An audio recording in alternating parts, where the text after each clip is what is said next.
Day 2 was completely different from day 1. Sunrise से लेकर hidden waterfall, secret caves और एक ऐसा sunset which I cannot forget.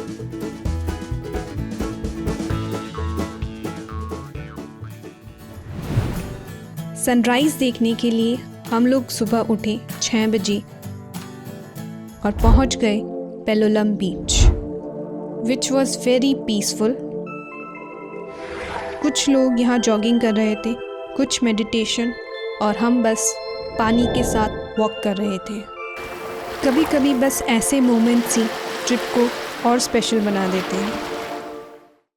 इसके बाद हमारा प्लान था कि हम कुछ ऑफ बीट एक्सप्लोर करेंगे और हम निकल पड़े 23 किलोमीटर्स दूर नेत्रवली।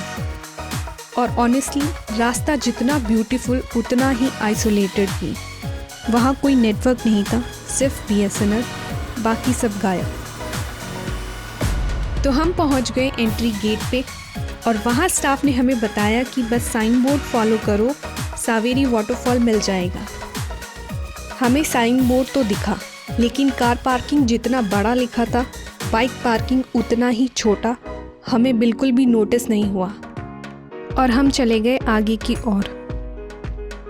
फिर वहाँ किसी से पूछने के बाद हम लोग वापस आए और फाइनली हमें सही रास्ता मिल गया। स्कूटी पार्क करने के बाद हमको करीब 2 किलोमीटर पैदल चलना पड़ा। सीढ़ियाँ उतर के जैसे ही हम लोग वहाँ पहुँचे, द रिएक्शन वॉज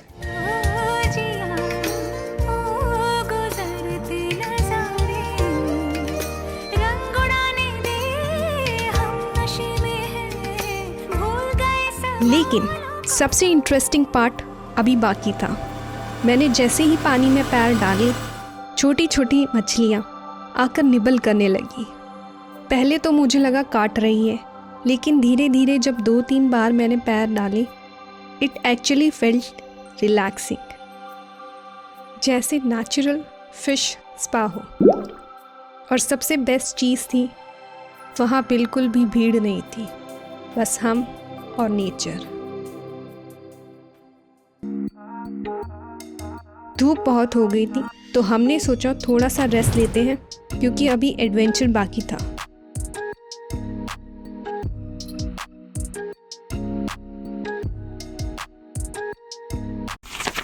शाम हम पहुंचे काबो डी रामा फोर्ट और यहाँ से व्यू नेक्स्ट लेवल था।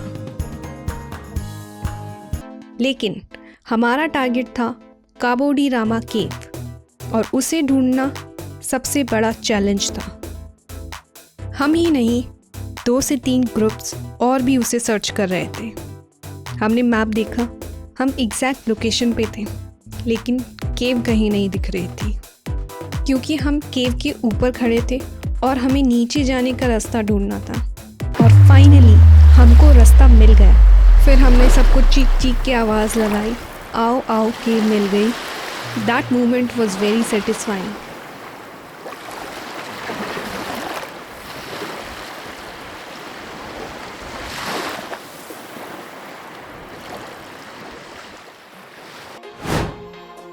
पास ही में पेबल्स बीच भी था। हमने सोचा उसे भी एक्सप्लोर कर ले, लेकिन वो बहुत क्राउडेड था।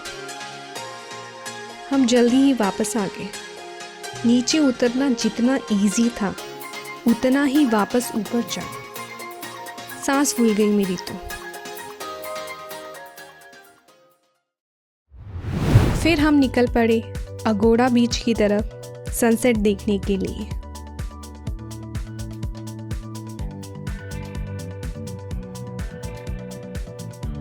लेकिन रास्ते में हमें कोला बीच दिख गया और हमने सोचा क्यों ना यहीं रुक जाते हैं। जैसे ही हम लोग वहाँ बैठे, एवरीथिंग जस्ट फेल्ट सो काम। बस बैठे ही रहने का मन कर रहा था। एक अलग ही पीस था, ना कोई रश, ना कोई स्ट्रेस, बस हम, सनसेट और वो परफेक्ट वाइब। तो ये था मेरा गोवा डे 2।